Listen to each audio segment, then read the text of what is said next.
Ladies and gentlemen, this is another episode of The White Grape, and as always, I'm here to disappoint people and mislead them. So if you want to head in the right direction in life and you've got a solid plan, don't continue listening, because I promise one thing: after listening to me wax poetic on really any subject, you'll probably drop all your hopes and dreams and aspirations in life and just, want to listen to this podcast, and that's it. So I obviously got to keep up with, supply and demand, despite having no viewers, no subscribers, and no likes at this point. And at the point of filming this episode, I have not even released a channel yet, but we'll get there as time goes on. So again, my name is Mark, and today what I wanted to discuss is really interesting subject that I think gets lost upon some people. White collar versus blue collar crime, and how those two different things are treated in society. And I think it says a lot about the United States as a whole, right? How we view those two types of crime. So just to kind of jump into it for the people that are unaware, blue collar crime, or just, normal crime, is, stealing, assault, battery, breaking and entering, stealing a car, stuff like that, just like drug dealing, gang activity, all that type of stuff. Little bit blurry on the gang activity. That could be leaning more towards white collar because it's an organized fashion, but we're kind of just getting we're trying to just do it as general as possible today. And white collar being, of course, financial crimes, laundering, fraud, misappropriating funds if you're a stockbroker, stealing money from people, hiding money, people doing things with, stealing inheritances, or stealing money in a technically legal way, but if it were to be brought to court, which happens constantly in the corporate world, right?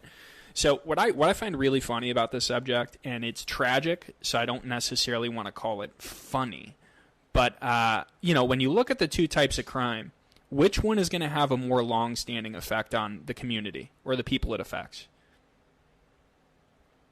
Just want to give people a second to think, because I think most people would probably jump immediately to the drug dealers and the gangbangers and all this other stuff going on. It's not great.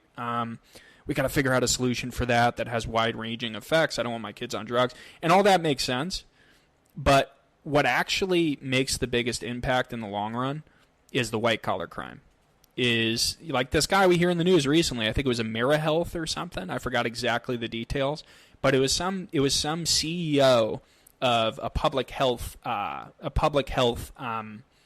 business. I forgot exactly what the details were, but he was a billionaire, was responsible for a lot of people, not being able to make the payments they needed, that later died sick because of how the system was set up. And from the sounds of it, it sounds like this was just greed, a case of just, human greed. When people get into those positions, a lot of people are extremely insecure throughout all of life. And unfortunately, most people think the only way they can get love in this world is by amassing a lot of money, and such is the nature of life, right? So people do despicable things that they rationalize in the moment. And, the biggest thing I hear when stuff like this happens with this guy who was shot recently in New York, the CEO, is people go, oh, well, that's atrocious. Why aren't people more upset about it? And I understand where they're coming from. It's never good. Violence is never good in that way, especially when it's just cavalier vigilante justice, and God knows there's probably just some insane guy that did it. But when you look at the stories behind the scenes of how much these people at the top, how much whatever you want to call it, 1%, or just CEOs, or these people that are just rolling in like excessive amounts of money that's almost unnecessary, where they could get rid of, and we're only talking about the absolute top tier, right? They could get rid of literally 5 to 10% of their overall wealth and assets and be able to change the world overnight. And again, a whole separate argument as to whether or not that's even should be their responsibility, right? Because again, it's easy to say it from a perspective like me, somebody who's making, not a lot of money, who's doing all right, but, is technically above the poverty line, but isn't doing amazing. It's easy for me or somebody like us to look at somebody in that position, having built up and amassed that fortune, and go, well, they should have to share it. And I understand from their perspective going, I built this up myself. Regardless of how I got it, I built it up. You shouldn't be able to tell me what I do with my money. So I understand that as well. But to kind of loop all these deranged looping thoughts together here into a coherent explanation, this is the symptom. What happened with that CEO is the symptom of a society that treats street level crime as if it is, worse than Adolf Hitler in the 30s, and then looks at something like, when a guy misappropriates funds or steals a mass amount of money from people. It's like the South Park Cartman, the episode with Cartman where he goes, well, white people learn how to, and I'm not saying it's just white people, but you get the point. It's like white people, you have to learn to lie, you have to learn to steal, then it's called savvy.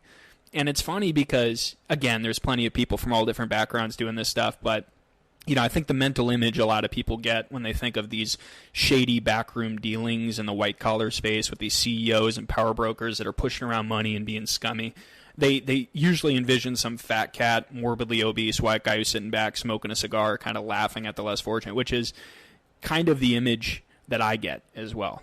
So, not to make it about race or background or culture, because there's people that suck from every group, thankfully. We got a lot to pick from. But, it's strange to me because, again, most of the people you're going to hear defending the white-collar stuff, which is, it's interesting how there's almost always a defense when there's white-collar crime from other people that are, in corporate or also have a significant amount of money or also are in the same industry as that person. And the reason they have this instinct, other people in those industries, to defend the white-collar crime is because oftentimes their boss is doing something similar to that and they're aware of it. They're just keeping their mouth closed, or they've seen sketchy behavior from people they know. And it's like, how do you get further up the food chain? In a bank, doesn't matter what it is, in a bank, in insurance, in sales, at a certain point, to get to that next level, you have to be okay with doing something. In my opinion, and from what I've read, you have to be okay with kind of morally questionable circumstances. And basically, getting up to that high level, that like executive suite within a company, you have to be able to kind of turn a blind eye to things and go, well, it's for the best interest of the company. And the way the U.S. is set up is, if it's so strange, if it's some random guy breaking into an apartment, or if it's some guy stealing a car, or some guy, stealing, I'm going to steal like $50 of Delta 8 weed from the smoke shop, it gets treated like, oh my God, how could he do it? What's the symptom to this? How do we solve it? But when some fat cat over in, upstate New York launders like millions of dollars, and it causes a bunch of people to, miss out on rent payments, or just, whatever it is, causes a bunch of problems with people. That's what I'm getting at, is these white collar crimes from the top tier, from the top percentages, the 1% and 2%, is what ultimately screws us all over. Okay? It's not so much the guy who's, trolling around a gas station at 3 o'clock in the morning, kicking the door open and coming in, unless he does, unless he hurt somebody or something. Obviously, it's still a problem. But it's just comparing the two. There's such different crimes. White collar is not generally like violent, which is, or like gritty and dark instantly on the surface, which is, I think, why it gets a pass so frequently. Because, it's very easy to look at someone who just got shot over some drugs or something and go, oh, well, this is a crime. There's violence, there's theft, there's this. But when they look at some millionaire who's like stealing a bunch of money from people who are, essentially victims, making it so they can't afford medical payments, or, they die with diseases, of course that's still a crime. And it, again, what's the root of all evil? It's money, right? That's what people say. I disagree on that. I think there's mixed factors that lead to that type of evil. But again, a lot of these people in the white collar space, they just rationalize it when they do something scummy. And you almost can't blame a lot of them, because, again, most people in life are just, okay, so what am I going to succeed in? Most people start off and go, the world's an incredibly dark place. Most people don't care whether I live or die, regardless of what they say or how they politically align. If I'm going to survive, I got to do this or this or this. And at a certain point, let's say you're some guy who starts off with nothing, right? And you work your way into a position at some big bank. And you find out at some point that up top, they're mismanaging people's funds purposefully, or they're doing sleazy things, they're stealing money from customers. And you're at like the top. It's taken you like 15 years, and it's still fresh enough, those wounds from the past where you remember, barely getting by and having to pay for things through EBT or just all this other stuff, right? And you're like, well, I've made it this far. Most people just become numb, right? So I don't think it's necessarily this like, ooh, it's so evil. All these people just want to, they don't care about others. I think it more so as people get to that position, and again, it's like a seniority thing. Right, where people, it's a mix between, well, I worked myself up to this position, and most people view themselves, their value in our society, on what they do for a living, or, how much money they bring in. So once they get to that level, they go, well, I just got lucky. Everything's a scam. This is how I assume white-collar people think about it. Everything's a scam. I just happened to get in on one that was successful. Why should I care if, something that I'm not even necessarily involved in happens and screws over some people that I'm never going to meet and that aren't getting... I understand that, that headspace. Because, again, it's like a big club. If you make it to the exec... I've never been, so I can't tell you that if this is 100% accurate, but this is what I imagine. And from what I've heard from other people who have, been in these positions, because I've spoken to some people that got pretty high up there. And they told me the same thing. It's like, well, here's the deal. Do you want to be a whistleblower and risk your salary and risk retirement and risk all this other stuff that's going on, even if you know something's morally repugnant? Or do you want to just kind of write it out towards the end and go, well, what's that old saying? The monkey with, covering his ears, covering his eyes, and covering his mouth. See nothing, say nothing, hear nothing. That's kind of the headspace that a lot of these people that are witnessing these crimes are in. They go, well, let's see little old me stand up to this corporation that took me 20 years to get in this position, and let's see how easy it is for them to can my you-know-what when I open my mouth about it. So there's a lot of moving parts. And unfortunately, what ends up happening, and this isn't from me, this isn't meant to be a threat, this isn't meant to be disrespectful or speaking ill of the dead, but this situation with this guy in New York who got shot, the CEO from this healthcare place, is a prime example of what happens societally when these things aren't figured out. Because the court system is not fair. Let's be honest. The court system and how white-collar crime is judged is often not fair, right? Look at all these people. Have a single name from Epstein's actual phone book or list gotten released, and have any of these people really seen any time yet or any issues? No. And that's, there's child sex trafficking there. There's a lot of illegal stuff going on that island that can be proven. Not the stuff that's just... hearsay or conspiracy-wise, even though I tend to lean towards believing in that conspiratorial thinking. But just generally, what people have already been found in that situation to be guilty of, that's enough to put people away for years, man.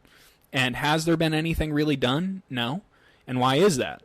Because of two things. Connections in the system and connections like professionally, which is what life is about ultimately, unfortunately. It's about who you know. And money. So those really wealthy, powerful scumbags in those positions have the ability to throw their money around and also to blackmail and to do all this other stuff. So it's very, very hard to get these people, bring these people to justice, really in any circumstance, even if you have them dead to rights. So that's what I assume is kind of the issue behind the white-collar stuff, is that, again, just to kind of go over it again, people view it as just a casualty of war, a casualty of doing business. It's, you got screwed. That's business. You come back better next time and you adjust to it.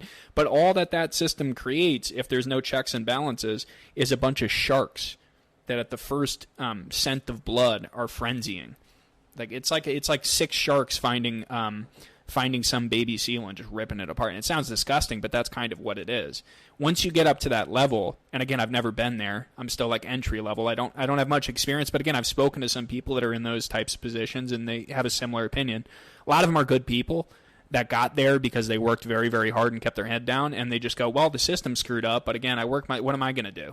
What am I going to do? One-man army against the entire system when I'm 50 years old, 55 years old, risking my family's, my family's stability, my job, my retirement. So it's understandable on their side of things where you don't want to rock the boat, right? For the people that are witnessing it and not necessarily saying anything about it, right? No one wants to be 50, 60 years old and going like, well, okay, what do I do now? I have to restart my life, okay? But for the people who are actually guilty of those crimes, again, they just throw money at it.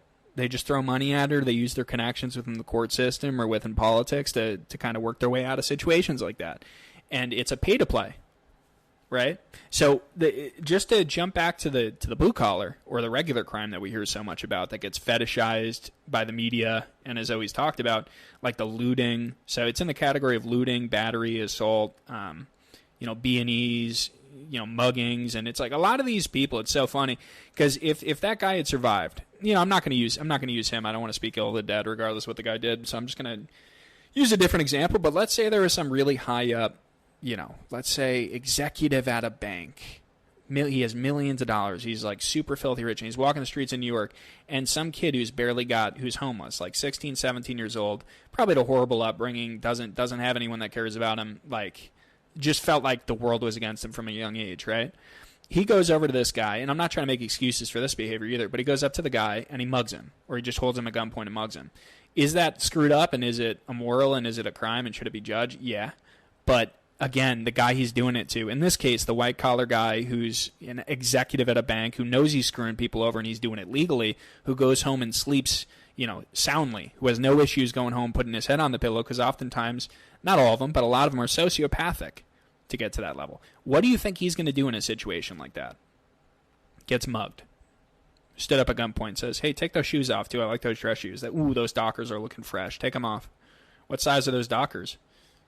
Just got in them pockets, by the way. And takes like $20 out of his wallet, his shoes, and that's it. And the guy's like 10 feet away from his doorstep. Of course he calls the police, right? Of course. I'm not shaming him for that, but I'm saying the guy who will call the cops on somebody for doing something illegal is the same guy in these like executive situations or people high up within those organizations that know it's corrupt while they're actively doing like significantly worse crimes to people on a day-to-day basis. But who are the cops going to go after? The guy who mugged at gunpoint, because there's violence behind that, because there's the threat of violence. With these scumbag shysters in the white-collar section, they do it with a smile on their face and their professional suit on and all this stuff, so you can't get them in trouble for it. It's not like they're doing it at gunpoint. You're choosing to do business with them is how they look at it, and if you lose, you lose. So it's this sick game to a lot of these people in these areas of life, and unfortunately, it's kind of they were geared to be that way from a young age, just like the kid on the street who mugged somebody. It's experiences that lead up to that. I guess since this video has gone in, or this podcast, has gone in plenty different directions, many of which just ended at a wall. So let's bring it back here.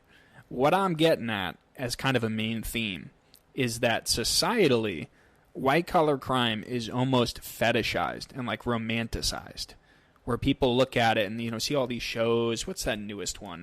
Where the family's fighting over the inheritance or whatever. It was that show that came on. I forgot what it was, but there's like 20 of them that are made every year where it's just like some rich, executive families doing rich executive things. And it's like they're doing crimes in it. But again, nobody cares, right? Nobody's saying lock them up. They're saying, oh, I wonder what's going on this week. And again, very few people actually care about white-collar crime. And a majority of the time it's because the people that would be able to say something about it are the ones that are directly involved in it, covering up for it, or would have the most to lose from it being exposed, even if they're not directly involved, just by, in proxy, I guess we'll say. While on the other side of things, most people who are doing blue-collar crime or just, typical crimes are people that are desperate. So they're doing it from a perspective of, either whether you're a drug addict or whatever it is, or you got kids to feed, it could be a wide range, right? It could be wholly selfish, or it could be for, again, in that person's mind, they could be doing it in a Robin Hood type way, like, well, I got to feed my kids. I got a criminal record, so I can't get a solid job. Tried to apply places. I can't, and what am I going to do? Wait 4 weeks to be able to apply to a place so I can feed my kids? So I understand where a lot of on both ends where people are coming from. Doesn't make it all right in any way. But again, I hear a lot of these, and it's funny, a lot of these banking types and these these accounting types and these people that are in insurance, but a lot of them are very outwardly religious, right? Very outwardly religious, as in, not trying to bring religion into it because I identify as somebody that follows Christ. I personally don't go to church too frequently. I personally have my own kind of beliefs on certain things as well, but I believe Christ is the truth and the way. But again, I'm not going to be... What I try to do is, judge people, but don't do it, but also acknowledge I could be equally guilty of what I'm judging others of, right? The problem I see with the white-collar guys is a lot of the time, not always, but a lot of the time they are, self-proclaimed Catholics or Christians, and they'll be in church and they'll be giving a bunch of money to the church and posturing and doing all this stuff when they're out in public. But when they're behind the scenes and the doors closed, the windows darkened out, and it's 9:00 at night, they're pulling up the whiskey and they're laughing to themselves like Stan's dad from South Park, going, okay, now it's time to troll. Pulling up the glass of Chardonnay, sitting there going, how am I going to screw over a family of 5 over in Baltimore tonight? So that's the white collar scumbag on that side. And again, the problem with the white collar guys is it's a sick system. A lot of these corporations and these businesses have really nasty practices, and at a certain point, you either adapt and you go, well, yeah, there's some sleazeballs here, but this is, again, like I said, this is pretty much, I'm good at this. and there's a chance I'm going to be able to do really well. And again, most of life for people that don't have a lot of self-respect or don't have God in their life is, how much money can I get to flex on other people? That's really as deep as most people are thinking when they make their decisions about what profession to go into or what line of work, or just in general what direction to go in life. A lot of people are thinking, how can I compete with my friends? What's going to give me the absolute best chance of flexing on these people I grew up with? So, if you're in that position and your whole life you've only felt loved and needed when you brought something to the table, as most guys do, if you were to land one of those big jobs and you go, well, I'm getting respect now, people respect me. It's like, yeah, there's criminals at this job. There's people that are, willfully dishonest and are stealing money from customers, but that's not going to be found out. And hell, I'm not going to be involved in that when it finally hits the fan. So why not? So it's kind of, do you understand the reasoning that goes into this type of thing? Is what I'm getting at. Is a lot of people just come along for the ride without buying a ticket, right? So they're not the one operating the ride. That's the CEO. That's the guy. That's the top 5% of the company that's really making those decisions. Majority of the other ones are aware of what's going on to a degree, but they also, it's kind of like, that scene in The Godfather where the door opens up and what's her face? Michael's wife ends up aborting his kid. I forgot what her name is, Cammy or something. She opens the door and Michael goes, Cammy, don't ever ask me about my business again. Don't ever ask me about the family business again. So I imagine a lot of these guys are treated, is like an almost kind of like that type of moment in The Godfather when they figure out some corruption in their business and the boss comes over to them in a very polite kind of wink, wink, type of way, goes, well, if you want to keep your job, you can just keep doing your job and not worry too much about what we're doing in here. And I'd assume that happens a lot more than people think. But just again, white-collar crime is, how is it handled again? It's a wink and a nod. It's not a gun up to somebody saying, give me all your stuff. It's a wink and a nod, and it's a, oh, I'm sorry, ma'am, that sucks. Here, I'll send you over to customer service. It's not strong-arming somebody in Timberlands and taking their wallet from them. It's almost scummier. Because at least the blue-collar takes some, serious risk. If you get caught, you're going to prison. With the white collar, there's a 20% chance you're going to prison. And even probably, let's be honest, an even lesser chance you get caught. Because a lot of people aren't going to be financially able to go to go to war with a lot of these companies in court and whatnot. It's just, so they know what they're doing. A lot of these people know what they're doing, and the answer is a lot of people involved in the white-collar organizations on the lower levels also understand, not like the people who pick up the phones, but the mid-level management, a lot of these people, they understand it's corrupt, but they look at it again and go, what's the alternative? I mean, I can speak on this corruption and risk my career, and again, most people are looking for what in life? To keep up with the Joneses and to compete with their friends and to make the most money. Very few people are doing things truly because they love it or truly because they want to actually get really good at it. A lot of people pick whatever they can make the most money at because, again, life's a competition for most people. And that could spiral into a whole other video that I want to make at some point about, making money for the sake of it or making money because you enjoy it. And that's what I'm hoping to get to at some point, personally. Because I still, I'm still in a place where I struggle a little bit as well. But that's everybody right now, except for this guy in New York. God rest his soul. Didn't mean that in a dark joke way, but God rest the people who have passed over, including the homie from New York, who unfortunately probably did some really slimy stuff, from what I'm hearing. But again, to kind of loop this all together, because I don't want to make this go on forever and ever and ever.